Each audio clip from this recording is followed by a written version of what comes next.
नमस्कार मित्रों, मैं राजीव मिश्रा स्वच्छ दुनिया स्टूडियो में आपका बहुत बहुत स्वागत करता हूं।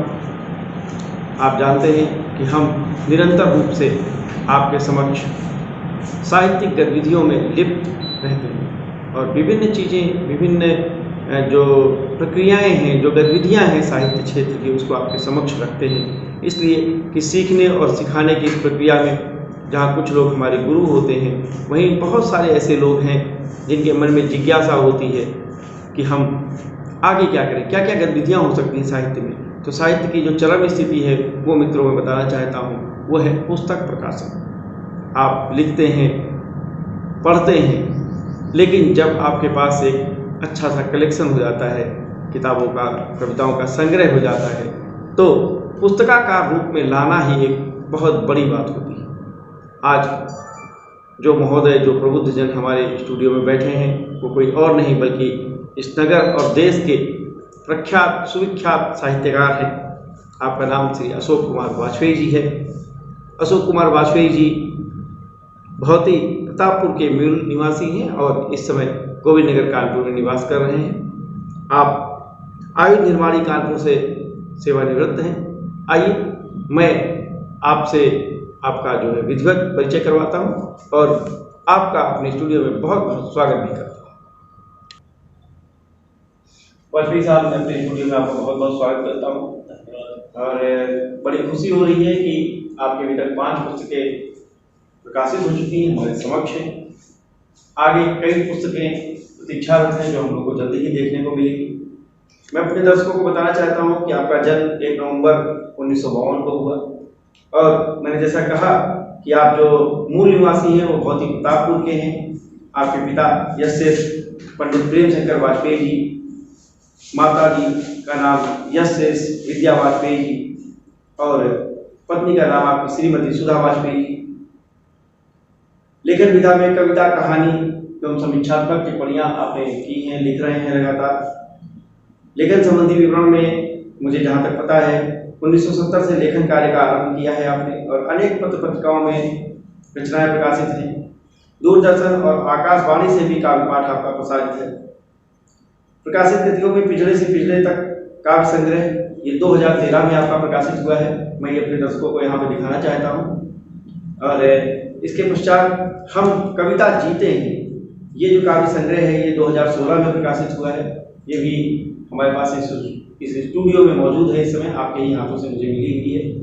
और इसके पश्चात एक काव्य संग्रह है आपका, इसीलिए ये काव्य संग्रह 2018 में प्रकाशित है। मुझे आपने बताया कि पर्यावरण से संबंधित इसमें सभी रचनाएं हैं आपकी। और इसके बाद माँ बस माँ होती है, ये काव्य संग्रह 2019 में प्रकाशित हुआ है।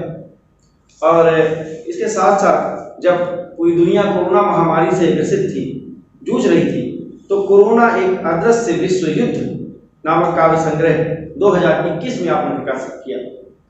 ये एक बड़ी उपलब्धि है और इससे ये भी पता चलता है कि आप स्वांता सुखाय के साथ साथ इस दीन दुनिया, इस धरा के लिए, यहाँ के लोगों के लिए कितनी संवेदना रखते हैं और कितना सोचते हैं। क्योंकि आदमी ने एक रचना लिखी, एक कविता लिखा, एक साहित्य लिखा और आपने पूरी समग्र किताब लिखी, तो दोनों में जो एक अंतर है वो साफ साफ हमारे दर्शकों को नजर आ रहा है। मुझे बहुत खुशी हो रही है कि मैं आपके समक्ष बैठा हूँ।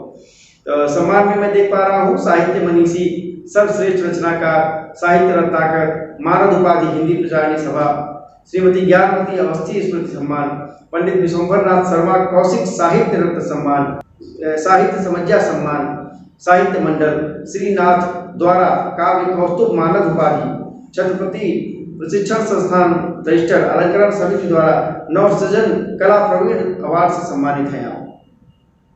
और मैंने आपसे पहले भी कहा, अपने दर्शकों को बताया कि गोविंद नगर कानपुर में आपका निवास करते हैं।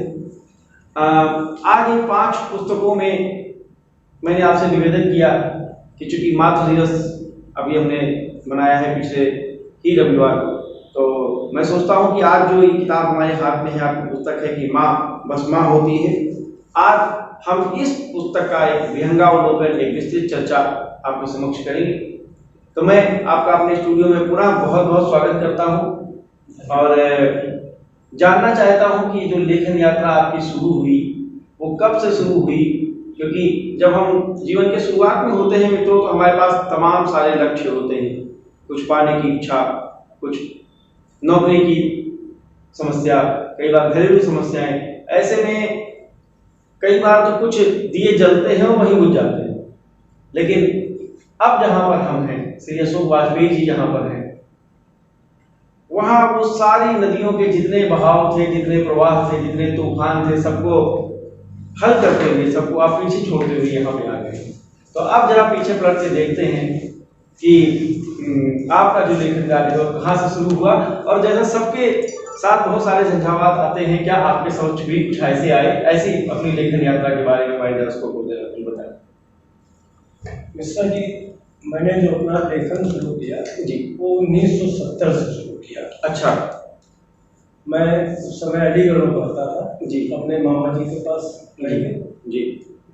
वहाँ का जो साहित्यिक माहौल था घर का, वो काफी साहित्यिक था। अच्छा। मामा जी हमारे वार्षिक महाविद्यालय में प्रोफेसर थे, हेड ऑफ डिपार्टमेंट, और दूसरे डॉक्टर त्रिवेणी प्रकाश त्रिपाठी जो थे वो अलीगढ़ मुस्लिम यूनिवर्सिटी में उस समय पर वो पीएचडी कर रहे थे जी। तो प्रायः गोष्ठियाँ होती थी और जो लोग साहित्यकार, बड़े बड़े साहित्यकार आते थे, जैसे डॉक्टर रविंद्र भंवर, पंडित हजारी प्रसाद द्विवेदी जी, ऐसे लब्ध प्रतिष्ठित साहित्यकार जब उपस्थित होते थे, आते थे वहाँ पे, तो उनको देखते थे, सुनते थे, उनकी बातें सुनते थे, उनको चाय पिलाते थे, उनको पानी पिलाते थे, और वहीं से मेरे अंदर जी बीजारोपण हुआ जी। और फिर मैंने वही वहाँ से लिखना शुरू किया। अलीगढ़ में विष्णुपुरी में एक अलीगढ़ में अखबार चलता था जी, वहाँ मैंने अपनी कुछ कविताएं दे दी और उन्होंने अपने अखबार में प्रकाशित कर दिया। अच्छा जी। उससे मेरा उत्साह बढ़ा और हुआ जी जी। अलीगढ़ में एक बहुत बड़ा कार्यक्रम होता है, अलीगढ़ नुमाइश में कवि सम्मेलन। अच्छा। तो 1971 में वहाँ के जिलाधिकारी थे उषापति भट्ट, जो पंडित बालकृष्ण भट्ट के नाती थे। अच्छा। और उस कार्यक्रम के जो संयोजक थे वो डॉक्टर रविंद्र भंवर थे, और उस कार्यक्रम का संचालन जिन्होंने किया था वो थे पंडित उमाकांत मालवीय। तो 1971 में जब मैं हाई स्कूल का विद्यार्थी था जी, तो मैंने उस बड़े मंच से, जिसमें नीरज जी थे, निर्भय हाथरसी थे, काका हाथरसी थे, वीरेंद्र अवस्थी थे, राही जी थे, मतलब बहुत बड़े बड़े कार्य जी, समुद्र मंच था, समुद्र था। तो उस मंच से देवराज दिनेश थे, तो उस मंच से मैंने पहला काव्य पाठ किया। और उमाकांत मालवीय जी ने ये कहकर मेरा काव्य पाठ कराया कि मैं कवि क्षेत्र में जी एक भविष्य आज प्रस्तुत कर रहा हूँ। अच्छा, वाह, उन्होंने कहा। और तब से लगातार मैं कविताएं लिखता रहा, कहानियाँ लिखता रहा, समीक्षात्मक टिप्पणियाँ करता रहा, जो हिंदुस्तान और धर्म में प्रकाशित हुई मेरी टिप्पणियाँ। तो इस तरीके से अनवरत चलता रहा। फिर 1976 में ऑर्डिनेंस फैक्ट्री में नौकरी करने लगा कानपुर में। अच्छा जी। तो जब 19 नौकरी करने लगा, नौकरी करने के बाद कुछ दिन बाद मैं जनरल सेक्रेटरी हो गया ट्रेड यूनियन में। अच्छा। तो करीब 24 साल में ट्रेड यूनियन का जनरल सेक्रेटरी रहा जी, ऑल इंडिया का डिफेंस का सेक्रेटरी रहा जी। ये एक अलग कार्यक्रम था। हाँ। मगर मैंने कभी लेखन नहीं छोड़ा जी। लिखना पढ़ना मेरा अनवरत जारी रहा जी। वो जिस समय मेरे अंदर जो भाव आते थे मैं तब लिखता था, उस भावों को रुक कर लिखता था, और रात को 2 बजे भी लिखता था जी। अगर मेरे मन में कोई भाव आ गए है, रात में मैं जग गया हूँ, तो रात में भी लिखता हूँ, और ये क्रम मेरा आज भी जारी है। अच्छा। मैं आज भी 3-4 घंटे या पढ़ता हूँ या लिखता हूँ, ये मेरा अनवरत कार्यक्रम है। और चूँकि मैं ऑर्डिनेंस फैक्ट्री में था तो मैंने कोई पुस्तक प्रकाशन नहीं किया। मैं दूरदर्शन में पढ़ने गया, रेडियो स्टेशन में पढ़ने गया, मंचों पे गया, मगर चूँकि जनरल सेक्रेटरी था, मैंने आपसे जैसा बताया, मैंने किताब नहीं निकाली, क्योंकि कुछ कविताएं जी। तो जब मैं 2012 में रिटायर हो गया तो पहला मैंने ये तय किया कि मैं अपनी उम्र के हिसाब से कविताएं लिखूँगा। अच्छा। तो मैं 2013 में जो मेरा पहला कविता संग्रह है पिंजड़े से पिंजड़े तक जी, उसमें 61 कविताएं हैं। मैं 61 साल का हो गया था। अच्छा। फिर हम कविता जीते हैं, दूसरा कविता संग्रह मेरा आया, उसमें 63 कविताएं हैं। फिर इसीलिए जो पर्यावरण से संबंधित है, जैसा आपने भी बताया है, उसमें 65 कविताएं हैं। माँ बस माँ होती है, उसमें 67 कविताएं हैं।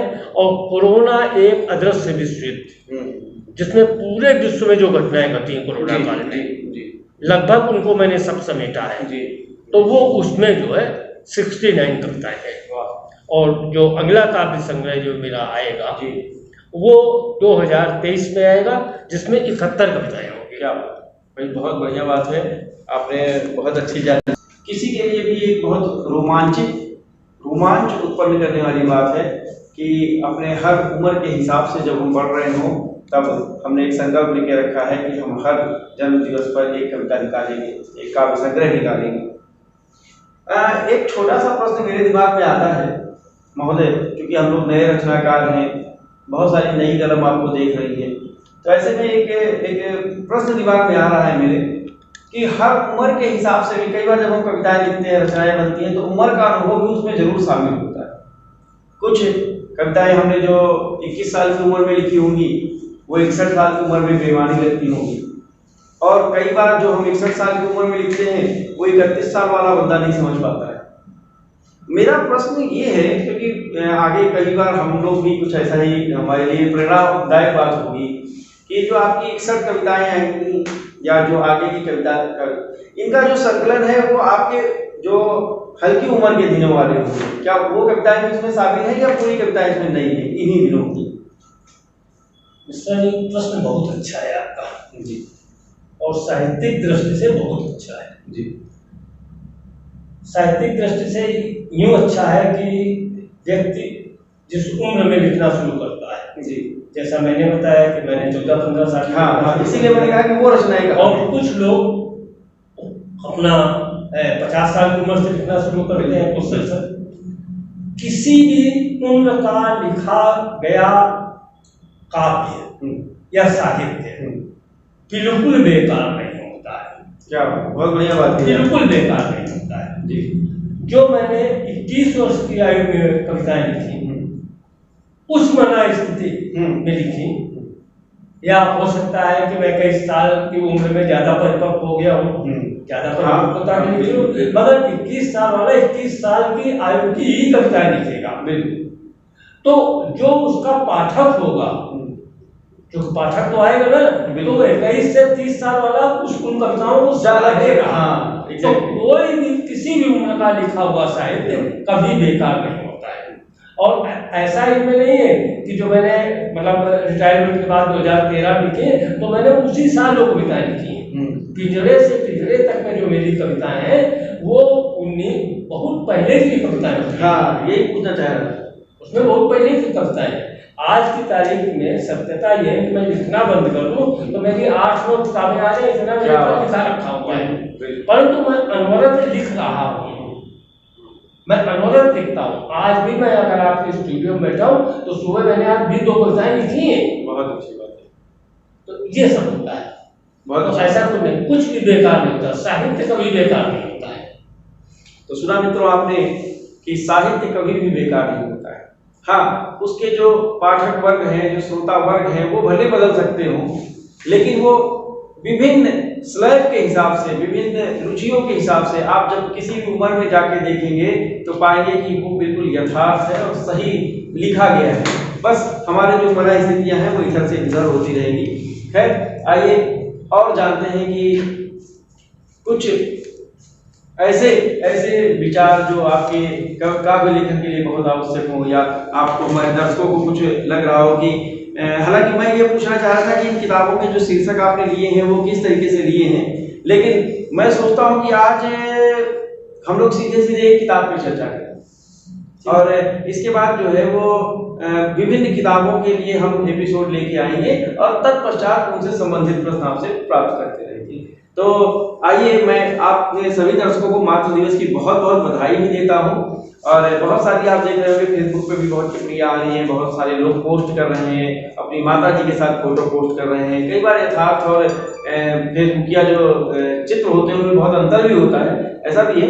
लेकिन चलिए, मैं श्री अशोक वाजपेयी जी का अपने इस स्टूडियो में पुनः स्वागत करते हुए आपसे पूछता हूँ कि माँ बस माँ होती है, इस किताब को, क्योंकि ये शायद आपकी तीसरी किताब है, चौथी किताब है, ये चौथी किताब है। तो जब आपने इस किताब के बारे में सोचा, इसकी परिकल्पना की, तो कैसे ये टॉपिक दिमाग में आया और क्या परिकल्पना रही आपकी, क्या आपकी स्थिति रही जब आपने इस किताब का टॉपिक सोचा? और मेरे ख्याल से इसमें सारी ही कविताएं माँ के ऊपर ही होंगी, क्योंकि माँ बस माँ होती है और मैं इसको देख भी पा रहा हूँ कि अधिकांश शीर्षक माँ के ऊपर ही है। तो जरा इसके बारे में आप विस्तृत चर्चा करें। माँ बस माँ होती है जी, जो मेरा कविता संग्रह है जी, जो 2019 में आया।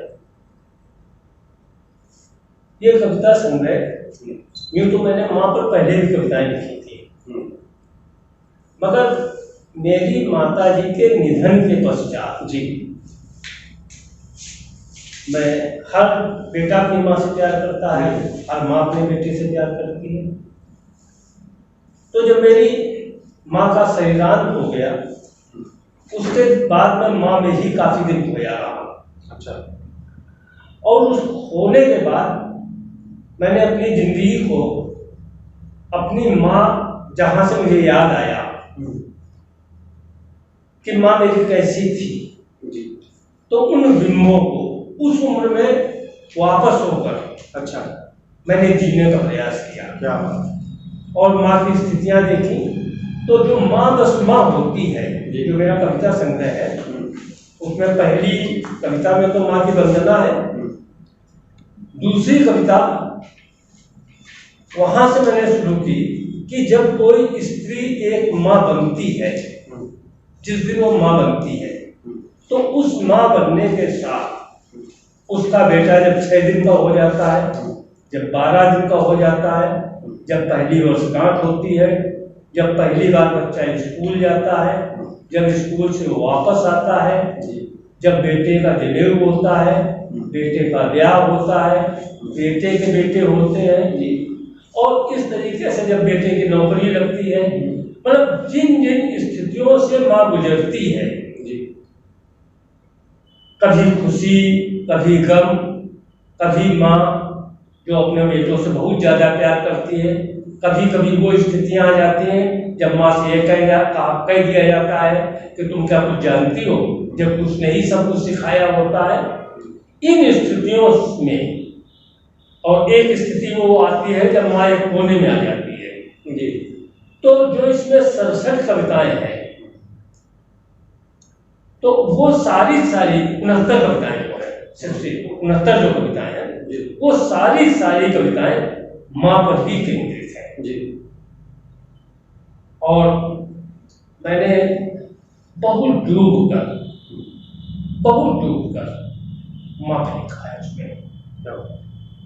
और कोई भी व्यक्ति अगर वो अपने माँ के साथ वो जीवन जीने का प्रयास करे, तो शायद जो मेरी कविताएं हैं, क्योंकि सबके घर में प्रेम संस्कार हुआ होगा, सबकी शादियां हुई होंगी, सबने माँ का वो उत्साह देखा होगा, तो सबकी कविताएं लगभग ऐसी ही आएंगी, इसी पृष्ठभूमि पर आएंगी, इसी भाव भंगिमा में आएंगी और इसी खुशी और गम के साथ आएंगी। बहुत मतलब ये कि आपकी कविताएं, आपका एक काव्य संग्रह है जहाँ एक और हम पे संवेदनात्मक प्रक्रिया देगा, संवेदनात्मक जो प्रतिक्रिया देगा, वही हो सकता है कि हमारे कुछ संस्कार जो हम भूल रहे हों उनको भी वापस ला दें।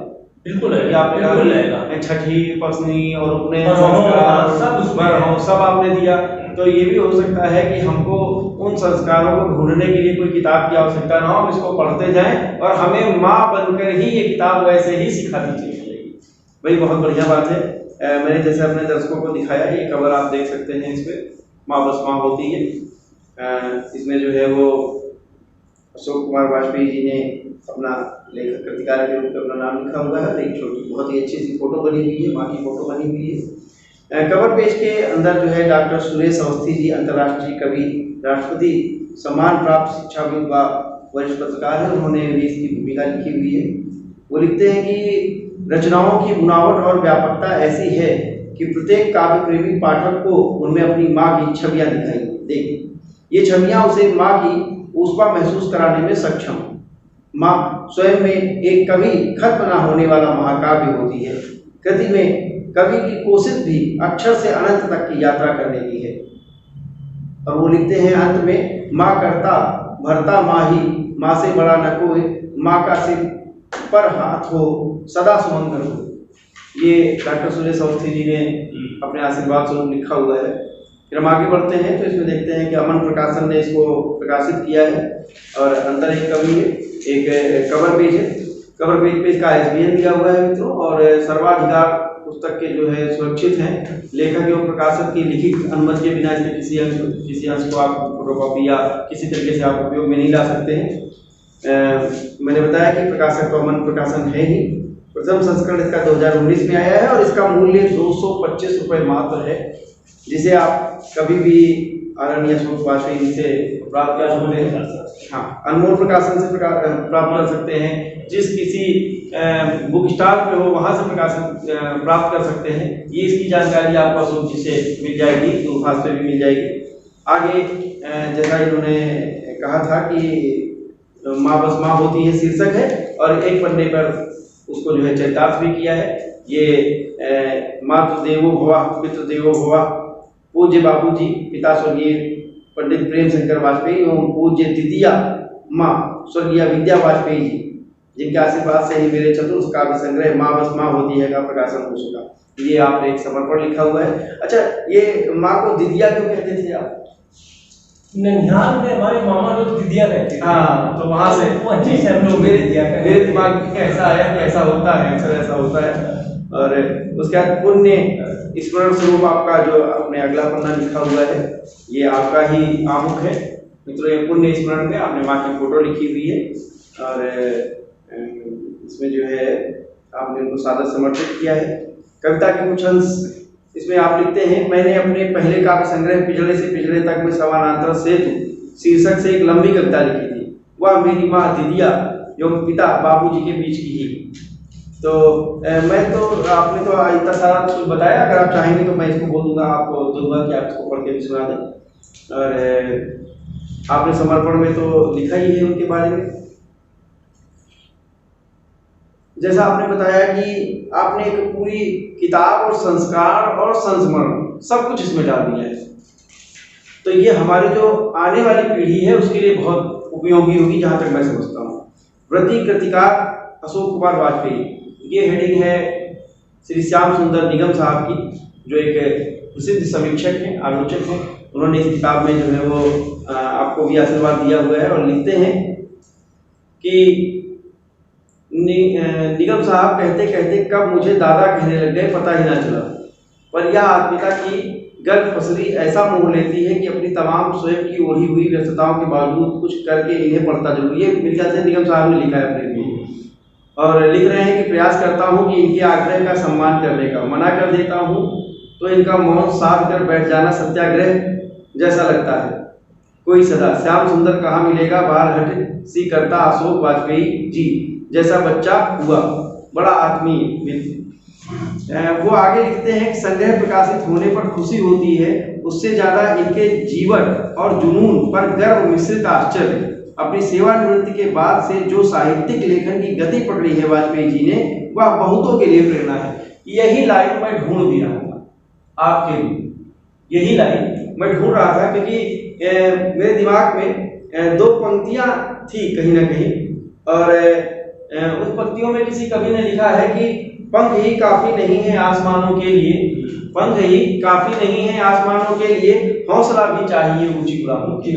तो ये जो ऊंची उड़ान है, क्योंकि जब आप 60 वर्ष के हो जाते हैं, जब आप रिटायरमेंट में चले जाते हैं, उसके बाद तो फिर आप प्रभु में लीन हो जाते हैं या बहुत कुछ दर्शन की ओर चले जाते हैं। लेकिन उन्होंने जो लिखा कि नहीं, वो जो जिद है, जहां से आप ये 5, और आपने बताया कि बिना कुछ लिखे भी, यदि कुछ ना लिखा जाए तब भी कम से कम 8, 9, 10 किताबें आपकी यूं ही तैयार हो जाएंगी।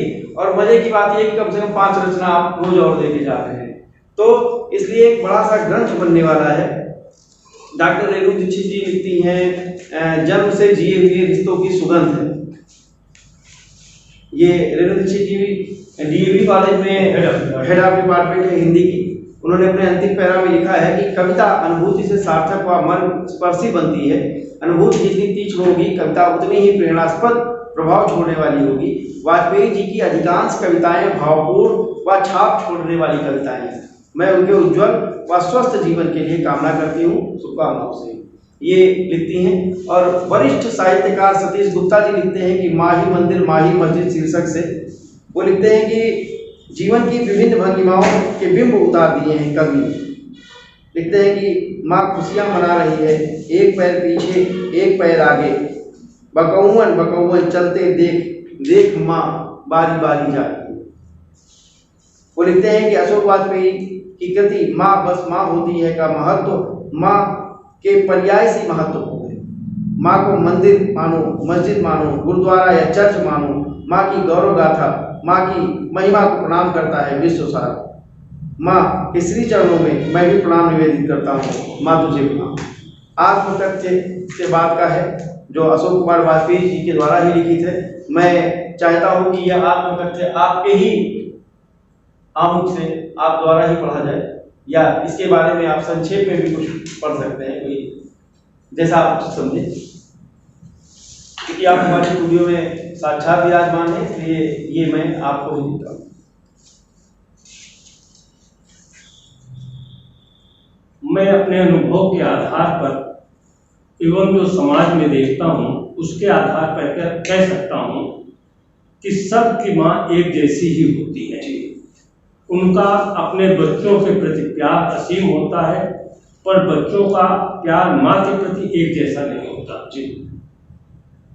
सैकड़ों में एक माँ ऐसी होती हैं जो जब जैसा कहती हैं वही आदेश की तरह पालन किया जाता है, अन्यथा माँ तो खुद ही आदेश का पालन करती है। क्या यह स्थिति तब और विकट और दुस्सह होती है जब माँ वृद्ध और अशक्त हो जाती है। मुझे मेरी संवेदनाओं ने मेरी साहित्यिक रचना धन्यता की ऐसी ऊष्मा प्रदान की कि मैं उन स्थितियों को जी पाया कि जब एक स्त्री माँ बनती है, वहां से जीवन की अनेक खुशियों को समेटे जीवन पथ पर आगे बढ़ती है, फिर दादी परदादी बन जाती है, तब जीवन के रंग तन से चटकीले से मटमैले और फिर धूमिल हो जाते हैं। पर माँ तो बस माँ होती है।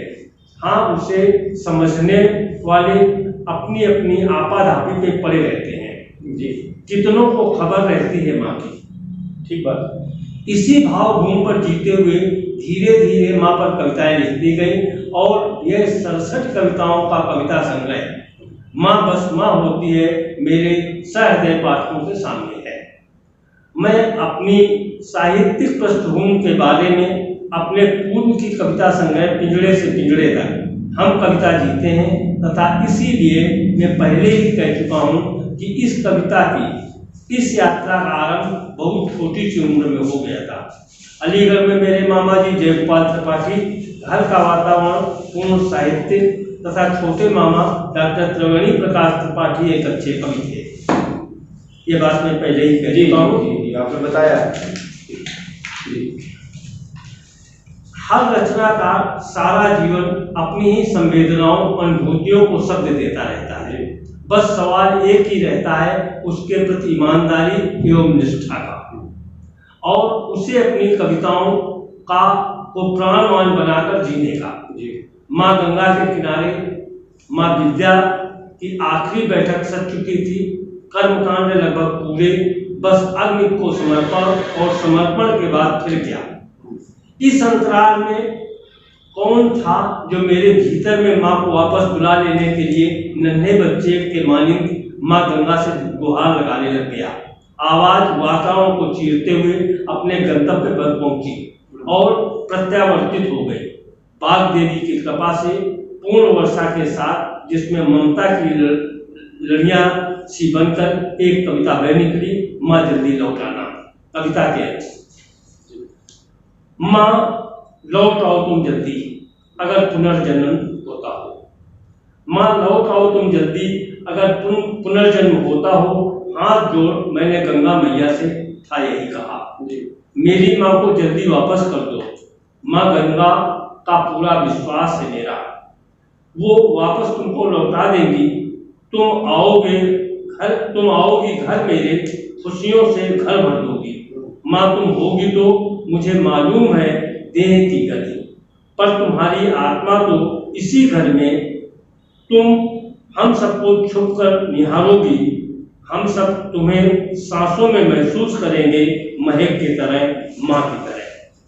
मैं मानता हूँ कि हर माँ अपने बेटे के पास रहना चाहती है, उसे अपनी आंखों के सामने रखना चाहती है, उसमें बसना चाहती है। इसके पहले भी मैं अपनी बात समाप्त करूं, उन्हें जरूर याद करना चाहूँगा जिन्होंने प्रत्यक्ष या परोक्ष रूप से मुझे जागृत किया और आज भी जागृत कर रहे हैं। अंत में मैं पूज्य बाबूजी स्वर्गीय प्रेम शंकर वाजपेयी एवं माँ दिदिया स्वर्गीय विद्या वाजपेयी के अजस आशीर्वाद की कामना करते हुए सभी साहित्यिक मित्रों और सद्भावना के साथ ये पुस्तक समर्पित करता हूँ। बहुत बढ़िया है, बहुत बढ़िया। आपने जो है वो आमुख लिखा, अपना जो आत्मकथ्य लिखा, और बड़ा अच्छा है कि जब आप लिखते हैं, किसी मित्र ने हमसे कहा कि आप साहित्य लिखते हैं तो माँ सरस्वती की वंदना भी होनी चाहिए। तो ऐसे में जब आप साहित्य लिखते हैं तो अपने माँ बाप को ध्यान में रखना ही हमारे प्रति जो है, जो हमारे माँ बाप के संस्कार हैं वो इसमें झलकते हैं। और मैं आपको सादर नमन करता हूँ कि आपने जो है ये बहुत ही पुण्य काम किया है, क्योंकि जो 8 किताबें होंगी वो 8 किताबें जरूर होंगी, और उसमें जो ये माँ होती है, ये किताब है, ये बहुत आगे जाएगी। मित्रों, आगे जब हम इस किताब में पढ़ते हैं तो आत्मकथ्य के बाद अनुक्रम आता है, और अनुक्रम में वो 67 कविताएं हैं जो इसका एक जिक्र है। पूरी किताब से 67 कविताएं पढ़ना ना हमारे लिए संभव है, आदरणीय अशोक वाजपेयी जी के लिए संभव है। मैं इसकी एक एक शीर्षक आपको पढ़ के सुनाता हूँ, और ये वायदा करता हूँ कि आप जब इस किताब को पढ़ेंगे, पूर्ण पढ़ेंगे, तो आपके मन की जो संवेदनाएं हैं वो झकझोर उठेंगी। आप निश्चित रूप से इसको लेना पसंद करेंगे, और जब आपको लगे कि ये किताब आपको पढ़नी चाहिए तो अशोक वाजपेयी जी से संपर्क करें, इसके प्रकाशक से संपर्क करें, मेरे निकटवर्ती बुक स्टॉल पर संपर्क करें और इस किताब को लेकर पढ़ें। आप हमारी इस पीढ़ी के लिए, इस संवेदना के लिए, इस संस्कार के लिए और संस्कृति के लिए ये किताब बहुत उपयोगी है। 67 कविताओं में जब हम पहले चलते हैं तो पहली जो शीर्षक कविता है उसका शीर्षक है माँ। फिर तब माँ बन पाती। मैं इसके बारे में बाद में आपसे पूछता रहूँगा। आपने मुझे बताया था कि जब वो लड़की माँ बनती है, जब बच्चा जन्मता है, जब छठी होती है, ऐसे बहुत सारी चीज़ें हैं इस पे लेके रखी हुई है। मैं खाली शीर्षक पढ़ता हूँ, उसका जो चर्चा होगी वो आदरणीय वाजपेयी जी के साथ होगी। तीसरी कविता है माँ द्वारा स्वागत, चौथी है माँ मुस्काई, पांचवी है माँ खुशियाँ मना रही है, छठी है माँ सोती जागती रही, सातवीं माँ बेटे को चलाने को हुलस रही है, अगली कविता है माँ गीत गाती, फिर है कंठ छेदन, माँ स्कूल भेजने जाती है, माँ कहलाती है, बेटी कब होगी, बच्चे पास हो गए। आप देखिएगा कि एक एक रचना की जो शीर्षक है वो अपने आप में पूरी कविता है। आप अंदाजा लगा सकते हैं कि उसमें क्या होगा। अगली कविता है माँ की खुशी अपार है, माँ के मन में उत्साह है, माँ अतीत में खो जाती है, स्वप्न सजोते माँ ने सीने से लगाया है, माँ होती शान है माँ, आभास नहीं होता। ये मैं क्रम से पढ़ता जाता हूँ। मैं मानता हूँ जीवन शैली अम्मा की, माँ से यहाँ अम्मा के बीच का जो परिवर्तन हुआ है शायद ये कविताओं का भी वही परिवर्तन होगा। खिलाती है, माँ ने बतलाया था वो माँ कहलाती, बूढ़ी माँ खिलाया था, माँ सिहर जाती है, मजबूती माँ खुश होती है, माँ बस माँ होती है। मुझे लगता है ये जो माँ बस माँ होती है, ये जो की पॉइंट है, यही शीर्षक जाके बना है। मैं जरूर बोलूँगा आपको कि आप इसको जो है वो हमारे समक्ष पढ़ कर रखें। माँ 5 चित्र, माँ मुस्कुरा रही है, माँ पालन करता है, माँ बांट दी जाती है। ये भी एक कष्ट की स्थिति होती है कि एक दिन तो ऐसा जो आपने कहा कि एक माँ 5 बच्चों को पाल लेती है, लेकिन 5 बच्चे मिलकर एक माँ को नहीं पालते हैं। तो मैंने कविता पढ़ी नहीं है, लेकिन ये जो शीर्षक है वो यही लगता है कि माँ बांट दी जाती है। और लोहे वाली माँ कौन सा करे जतन, माँ कहती है, माँ बतलाती है, माँ नाराज है, माँ बड़े भाग्य से होती है। माँ द्वारा बताया गया है माँ की शादी की वर्षगांठ और माँ से बताते हैं। माँ बीमार है, माँ बड़बड़ाती है, लाल काले चिकत्ते पड़ गए, माँ चिर निद्रा में सो गई, बस एक श्वास का कमाल है, तुम सबकी प्यारी थी, बताने की होड़ बची है। सब सुना सुना है, माँ दूर गई, शोक जताने आए हैं, पहला त्योहार है, तुम्हारा जाना याद आती है, तुम्हारी यादें, माँ तुम नहीं आती अलग बात थी, माँ जब तुम थी, माँ निकल रहा है, माँ का आशीर्वाद, दीपक जलाएंगे, माँ कुछ सब कुछ नहीं है, माँ जल्दी लौट आना। ये माँ जल्दी लौट आना वही कविता है जिसका आपने अपने आत्मकथन में जिक्र किया। मित्रों, 67 कविताएं और 67 कविताओं एक ही जो उसकी विषय वस्तु है वो माँ के केंद्र में ही रखी गई है। ये जो कृतिकार हैं इनकी अपनी जो अपना जो काव्य पे पकड़ है वो कुछ कहने की आवश्यकता नहीं कि 67 कविता अलग अलग विषयों पे तो लिख सकते हैं, लेकिन एक ही विषय के आसपास का ताना बाना बुनना ये निश्चित रूप से काव्य का उपन्यास है। मतलब ये उपन्यास है, एक धारावाहिक है आपने बनाया है। मैं आपको ही देता हूँ कि आप इसकी जो पहली कविता है उसे हमें पढ़ के सुनाएं ताकि हमारे दर्शक आपके साथ कनेक्ट हो सके। कविता में पढ़ूं, मतलब इसके पहले जो आप पढ़ रहे थे जी उसमें मैं एक बात कहता हूँ क्योंकि आपने शीर्षक तय किए हैं तो उसके बारे में आप ज्यादा अच्छा बता। नहीं शीर्षक, हाँ शीर्षक जैसे इसमें एक है कि जब एक स्त्री माँ बनी जी और फिर माँ द्वारा स्वागत। हाँ, आप दोनों बातों के बीच एक अंतर में एक स्त्री माँ जब बन जाती है जी तो माँ बन गई, मगर वो अपने बच्चे को जन्म होते देख नहीं पाती है। हाँ, वो बच्चा किसी अगर अस्पताल में तो नर्स लेकर चली जाएगी और घर में है तो कोई अन्य ले लेगा उसको साफ सुथरा करने के लिए।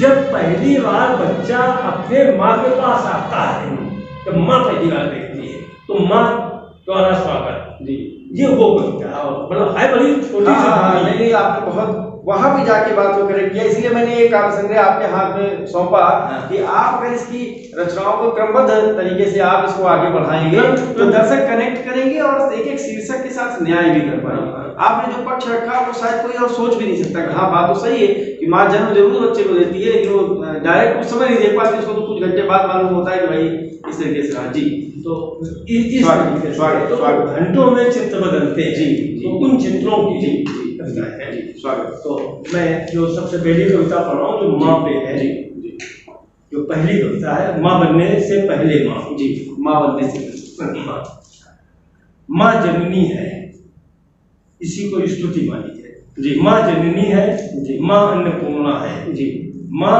सुखदाता है, माँ भाग्य विधाता है, माँ धरती है, माँ दुख हरती है, माँ संयम है, माँ साधना है, माँ आराधना है। क्या माँ विघ्न विनाशक है, माँ पालक है, माँ आदि है, माँ अंत है, माँ अनंत है, माँ इसीलिए माँ है, माँ बस माँ है। बहुत बढ़िया, बहुत बढ़िया बात है। तो ये है ठीक पर। और जो मैंने कहा माँ द्वारा स्वागत जी जी, एक स्त्री अपने बेटे कैसे स्वागत करती है। पहली बात, बेटा हो या बेटी, बेटा हो या बेटी, माँ आंचल में भर स्वागत कर देती।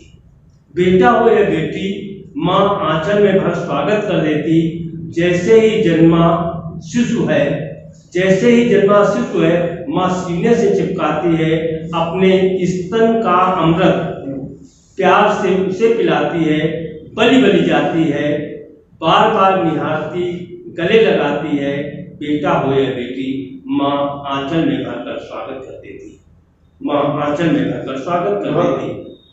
जीवन में मान सम्मान बहुत बार मिल जाता, जीवन में मान सम्मान बहुत बार मिल जाता। गले में न जाने कितनी माला पड़ती, गुणों की न जाने कितनी बार गुणों का न जाने कितनी बार बखान किया जाता, इतना अच्छा स्वागत हुआ नहीं पहले।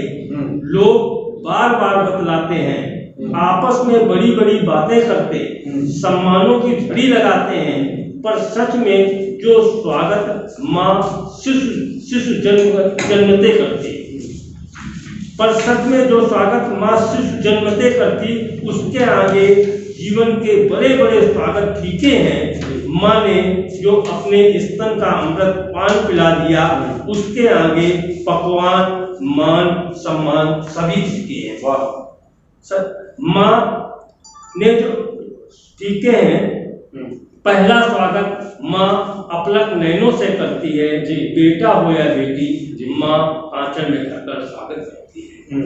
बहुत बढ़िया है, बहुत बढ़िया। ये रियली संवेदना की पराकाष्ठा है और इसको खाली समझा जा सकता है, एहसास किया जा सकता है।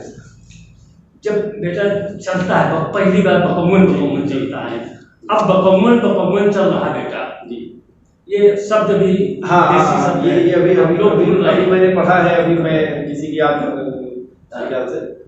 अब बकौवन चल रहा है बेटा, जो कल तक पेट के बल खिसक रहा था लेटा जी, जो कल तक पेट के बल खिसक रहा था लेटा, एक पैर पीछे एक पैर आगे, देखो कैसे खिसक रहा है बेटा, देखो कैसे खिसक रहा है बेटा, देख देख माँ वारी वारी जा रही है, बकौवन चलते देख माँ खुशियां मना रही है। क्या बात, माँ खुशियां मना रही है। इस शब्द को भी आपने सहेजा है, ये बहुत बधाई के पात्र हैं आप। जब बेटा पहली बार चलता है, माँ बेटे को चलाने के लिए उलझ रही है, 2 कदम चले बेटा, माँ बेटे को चलाने को उलझ रही है, 2 कदम चले बेटा, माँ बेटे को चलाने को उलझ रही है, खुद चल कर आए, सीने से लिपट जाए, उस दिन के लिए माँ तरस रही है। 2 कदम चले बेटा, माँ बेटे को चलाने के लिए उलझ रही है।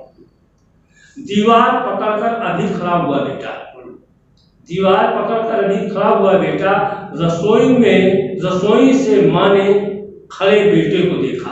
अच्छा, रसोई से माँ ने खड़े देखा बेटा, तब तवे पर रोटी धरी की धरी रह गई, तवे पर रोटी धरी की धरी रह गई। सधे कदमों से माँ बेटे के पास गई, जैसे ही पकड़ा दीवार छोड़कर बैठ गया बेटा, माँ ने सीने से लगा दिया बेटा। वाह, माँ ने सीने से लगा दिया बेटा, जल्दी 2 कदम चले बेटा, आज बेटे ने दीवार छोड़ दी, कदम बढ़ा दिए हैं। क्या बात है बेटी, आज बेटे ने दीवार छोड़ दी, कदम बढ़ा दिए हैं, डगमगाते हुए कदम उठा दिए हैं, देखो कैसे सधे कदमों से चल रहा है बेटा, माँ ने दोनों हाथ फैला दिए हैं, माँ ने दोनों हाथ फैला दिए हैं, चल के आए सीने से लिपट जाए बेटा, इसी दिन के लिए माँ तरस रही है, 2 कदम चले बेटा, माँ बेटे को चलाने के लिए बहुत बढ़िया है।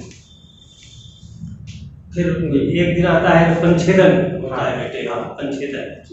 सब भूल जाए बेटा, पिछले जन्म की जो याद हो, एक मानसिकता है चली आ रही कि पिछले जन्म का कुछ याद रह जाए, सब भूल जाए बेटा, पिछले जन्म का जो याद हो, अम्मा बेटे का कंछेदन करवा दो। अपनी सास से कहती है, अम्मा बेटे का कंछेदन करवा दो, उसे जब कुछ याद नहीं रहेगा तब वो सिर्फ हमें ही माँ कहेगा, जब उसे कुछ याद नहीं रहेगा तब वो सिर्फ मुझे ही माँ कहेगा, माँ सिर्फ बेटे को अपना बना रही है, इसीलिए परंपरा अनुसार कंछेदन करवा रही है। बुआ नाच रही है, गा रही है, बुआ नाच रही है, गा रही है, सभी महिलाएं खुशियां मना रही हैं, लगता है जैसे कोई त्योहार हो, माँ का बेटा से ऐसे प्यार हो, सब भूल जाए बेटा, पिछले जन्म का जो याद हो, अम्मा मेरे बेटे का कंछेदन करवा दो। बहुत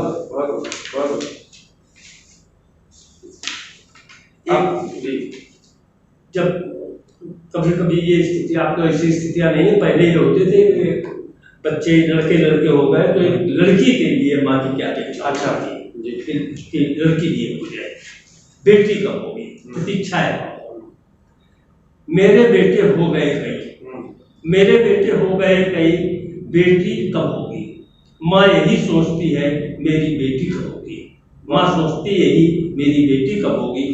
जब होगी बेटी उसको बेटों जैसा पालूंगी, जब होगी बेटी उसको बेटों जैसा पालूंगी, बेटों जैसा ही क्यों बेटों से बढ़कर पालूंगी। क्या बात।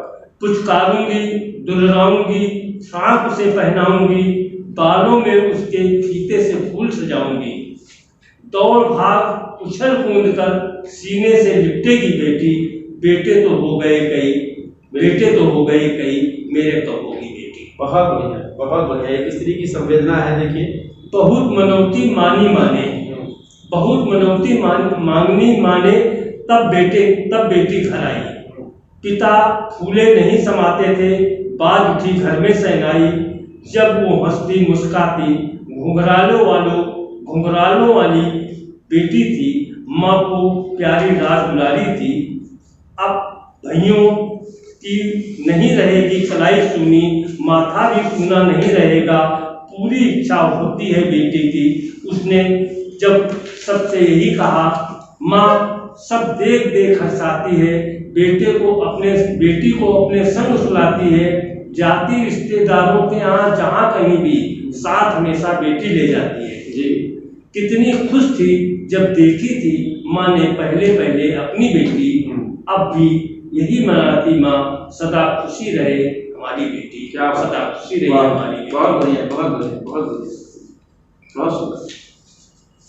एक कविता, जब बच्चे बड़े होकर स्कूल जाते हैं और रिजल्ट आता है जी, माँ कितनी खुश है बच्चे पास हो गए जी, माँ कितनी खुश है बच्चे पास हो गए, माँ की आस हो गए। जो सपने सहेजे थे माँ ने, बच्चे पढ़ लिख जाएंगे, अफसर बनकर काम करेंगे, पिता का हाथ बटाएंगे, देखो प्रगति की एक सीढ़ी चढ़ गए, बच्चे पास हो गए। देखो प्रगति की एक सीढ़ी चढ़ गए, बच्चे पास हो गए, माँ की आस हो गए, सबके खास हो गए, बच्चे पास हो गए।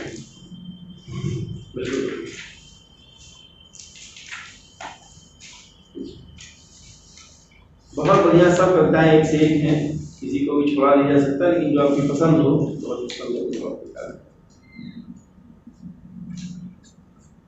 आपको दिखता नहीं,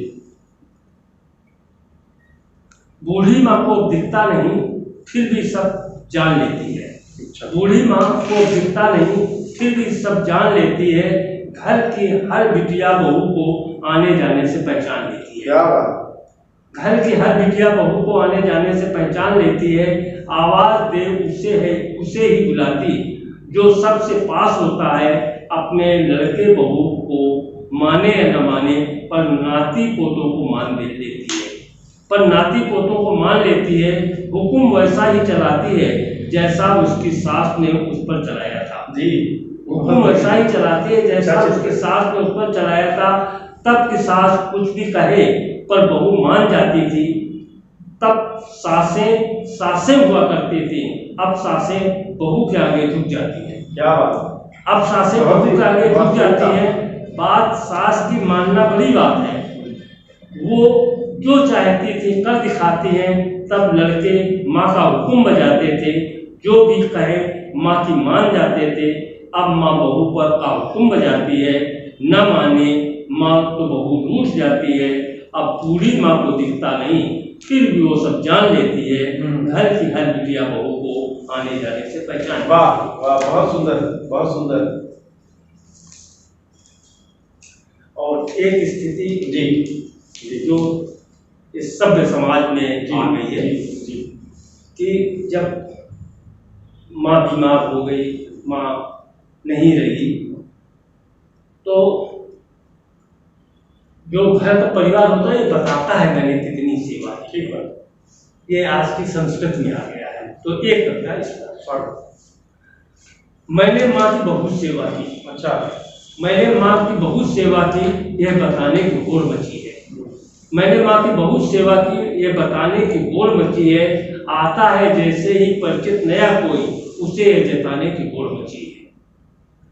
मैंने माँ की बहुत सेवा की, यह बताने की होड़ मची है। माँ आखिरी दिनों में बीमार थी, चलने फिरने से लाचार थी। ऐसे समय में सब आ गए, माँ तो माँ थी, सब उसे भा गए। भूल गई वो सब बीती बात को, गिर पड़ी थी जब वो आधी रात को। वो आशीर्वाद देती थी, देती रही, वो प्यार करती थी, करती रही। प्यार को उसने कभी बांटा नहीं, सही को सही कहा, गलत को गलत, सही और गलत को आपस में बांटा नहीं, सही और गलत को आपस में बांटा नहीं।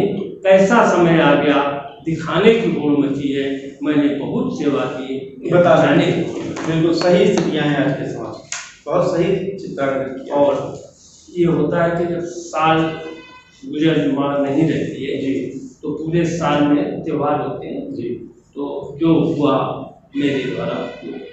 जी। माँ पहली दीपावली, माँ मैंने 2 दीपक जलाए हैं। अच्छा, माँ मैंने 2 दीपक जलाए हैं, एक भगवान का, दूसरा तुम्हारे नाम का। ओ बहुत सुंदर, बहुत सुंदर। माँ मैंने 2 दीपक जलाए हैं, एक भगवान का, दूसरा तुम्हारे नाम का। दीपक अंधेरे में अपनी रोशनी फैलाए हैं, माँ मैंने 2 दीपक जलाए हैं। वाह, माँ मैंने 2 दीपक जलाए हैं। बहुत सुंदर। हर बार दीपावली में अनेकों दीपक जलाते थे, जिन्हें देख देख सभी बहुत हंसाते थे। पर इस बार हमसे अनेकों दीपक जल नहीं पाए हैं, इसीलिए माँ मैंने 2 दीपक जलाए हैं, एक भगवान का, दूसरा तुम्हारे नाम का, जो अंधेरे में रोशनी फैलाए हैं। माँ मैंने बहुत बढ़िया है, बहुत ही बढ़िया, बहुत ही बढ़िया। संवेदना से युक्त और जी, ये सत्यता है आज की, मेरी माँ नहीं है जी, ये कटु सत्य है जी। आज मेरे पास सब कुछ है, आज मेरे पास सब कुछ है, बस माँ नहीं है। आज मेरे पास सब कुछ है, बस माँ नहीं है। जब माँ थी तब कुछ था, पर बहुत कुछ नहीं था। जब माँ थी तब कुछ था, पर वही बहुत कुछ था। मान था, सम्मान था, मुझे तो नहीं, पर माँ को बहुत ज्ञान था। आज उस ज्ञान का घर और बाहर बहुत सम्मान था। उस ज्ञान का घर और बाहर बहुत सम्मान था। वो थी जो लगता था पूरा जहान था, कर पाता नहीं कोई किसी का अपमान था, इसीलिए अपनी अपनी जगह सभी का सम्मान था। आज मेरे पास कुछ नहीं, पर माँ नहीं है। आज मेरे पास सब कुछ है, पर माँ नहीं है, इसीलिए लगता है कुछ भी नहीं है, कुछ भी नहीं। बहुत ही बढ़िया रचनाएं। मैंने तो जैसे पहले ही अनुक्रम में कहा था, अनुक्रम देख के कहा था, मैंने पूरी किताब इससे पहले नहीं पढ़ी थी, आपके साथ ही, अपने दर्शकों के साथ ही पढ़ रहा हूँ। लेकिन हर कविता बोलती कविता है। यदि आप अपने बच्चों को कुछ सिखाना चाहते हैं, संस्कार देना चाहते हैं, भारतीय सभ्यता की एक झलक दिखलाना चाहते हैं, तो हम सभी को माँ बस माँ होती है, इसको जरूर पढ़ना चाहिए। क्योंकि आपने वो पक्ष भी रखा जो संवेदना से ओतप्रोत है, और वो पक्ष भी, वो स्याह पक्ष भी रखा जो आज के समय की हकीकत है, जहां माँ बांटी जाती है, जहां माँ कोने में सिमट जाती है, जहां काम कम किया जाता है और ये बताया जाता है, ज्यादा बताया जाता है कि हमने माँ के लिए ये किया। वो कोई नहीं बताता कि ये जो हमने किया है उससे कहीं गुना ज्यादा उस माँ ने किया है। शरीर की बहुत सारी हड्डियां, मतलब 206 तो होती हैं, लेकिन मुझे एग्जैक्टली याद नहीं है, लेकिन बहुत सारी हड्डियां जब एक साथ टूटती हैं तब एक प्रसव वेदना, तब वो माँ झेलती है। तो निश्चित रूप से हम माँ के लिए इससे ज़्यादा नहीं कर सकते। और मित्रों, वैसे भी नगर की कवित्री हैं शीतल वाजपेयी जो कहती हैं कि बूढ़े बरगद को पूजो नित बढ़े दहाई ज्ञान में, और बहुत फर्क होता है यार अनुभव और अनुमान में। हम कितना भी कर लें, हम कितनी भी चीज़ें कर लें, लेकिन वो माँ को जो अनुभव, क्योंकि माँ वैद्य भी होती है, माँ को सब याद रहता है। आपने लिखा, माँ सारे रिश्तों को याद रखती है, माँ झट से भूल जाती है, माँ आपके तमाम किए हुए अपराधों को 2 मिनट में माफ कर देती है। ऐसी सुंदर ये किताब बन पड़ी है। आज इस मातृ दिवस के पखवाड़े में सोशल रिसर्च फाउंडेशन द्वारा नीत ये जो स्थापित है स्वैच्छिक दुनिया स्टूडियो, इस चैनल में मैं अपने दर्शकों के समक्ष ये पुस्तक रखते हुए खुद भी बहुत आह्लादित हूँ, बहुत मतलब मेरे पास शब्द नहीं है, मैं बहुत भावुक हूँ। भावुक हो रहा हूँ, ऐसी किताब आपने रची, ऐसी किताब के आप रचनाकार हैं, कृतिकार हैं। और मुझे उम्मीद है ये एक तो वानगी थी, अभी मेरे पास 4 किताबें और पढ़ी हुई हैं, आगे और आने वाली किताबें हैं, उनको भी जब हमारे दर्शक उनका एक चित्रावलोकन, उनका एक विहंगावलोकन हमारे वीडियो से देखेंगे तो आपको निश्चित पसंद आएगा। इससे इस किताब को आप मंगवाएंगे तो आप पढ़ेंगे, सीखेंगे और बहुत कुछ संरक्षित करेंगे। अंत में माँ कहती है, इसे कवर पेज पे आपने एक कविता लिखी हुई है और पीछे आपने अपना जो है परिचय लिखा हुआ है। इस प्रकार से ये किताब पूर्ण होती है। किताब को जब आप चाहेंगे तब श्री अशोक वाजपेयी जी या इसके प्रकाशक आपको उपलब्ध कराएंगे। मैं अपने अगले एपिसोड पे इन्हीं तमाम किताबों को, जो 4 किताबें हैं, इनको भी बारी-बारी लेके आऊँगा। कोई और संदेश आपका हमारे दर्शकों के लिए है तो मैं आपसे चाहता हूँ कि इसको हमारे समक्ष रखें ताकि हम अगले एपिसोड में फिर से आपसे मिल सकें। मैं साहित्यकारों से कहना चाहता हूँ जी, जो लिखने पढ़ने में रुचि रखते हैं। जी। मैं इधर ये देख रहा हूँ कि जो लोग साहित्यकार जो आ रहे हैं जी, वो कुछ बहुत सीखना नहीं चाह रहे हैं। वो सीधे सीधे कुछ कविताएं लिखकर बड़े साहित्यकार बनने का प्रयास कर रहे हैं। जी। हमारी पीढ़ी में जब हम लोग आए थे तो अपने बुजुर्गों से, हमसे जो श्रेष्ठ लोग थे, उनके सामने हम कविताएं अपनी ले जाते थे और उनको सुनाते थे और जब तक उनकी स्वीकृति नहीं होती थी तब तक वो कविता आगे नहीं बढ़ा पाते। तो जो लोग लिखने का काम होना चाहिए, अनवरत होना चाहिए, क्योंकि अगर लेखन नहीं होगा तो समाज के मूल्य समझ में नहीं आएंगे, जो हो रहा है वो दिखेगा नहीं। लेखन होना चाहिए, मगर थोड़ा गंभीर और चिंतनीय लेखन होना चाहिए। और आप लोग बैठें, लिखने के लिए बैठें, इसको व्यवसायिक न बनाएं, ये धरोहर है। एक बात बिल्कुल तय है, राजा था, कवि है। राजा ने किया था, तुलसीदास कहते हैं, कबीर कहते हैं, सूरदास कहते हैं, मीरा कहती हैं, कहते थे नहीं आते। इस वजह से एक रचनाकार यदि ईमानदारी से एक कृति लिखता है और उसकी कृति किसी लाइब्रेरी में रख ली जाती है तो उसके ना रहने के 100 साल तक वो जीवित रहता है। इसलिए लेखन का कार्य पूरी गंभीरता से इसके साथ किया जाए। बस आप लोगों से मेरा यही आग्रह है, जो साहित्यकार लोग हैं उनसे केवल यही आग्रह है कि लेखन करें, नियमित करें और बहुत ही मतलब पढ़े जरूर, पढ़ने का भी अभ्यास जाने। पढ़ने की परंपरा खत्म हो रही है मेरे यहाँ, देखने की परंपरा चालू है, पढ़ने खत्म हो रही है, तो पढ़ना भी शुरू करें। बस आपसे ही अनुरोध है।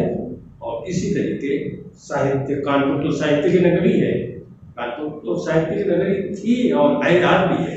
इस कानपुर का नाम रोशन करें, देश का नाम रोशन करें। धन्यवाद, जय हिंद। बहुत बहुत धन्यवाद मित्रों। Subscribe now and press the bell icon. Never miss an update.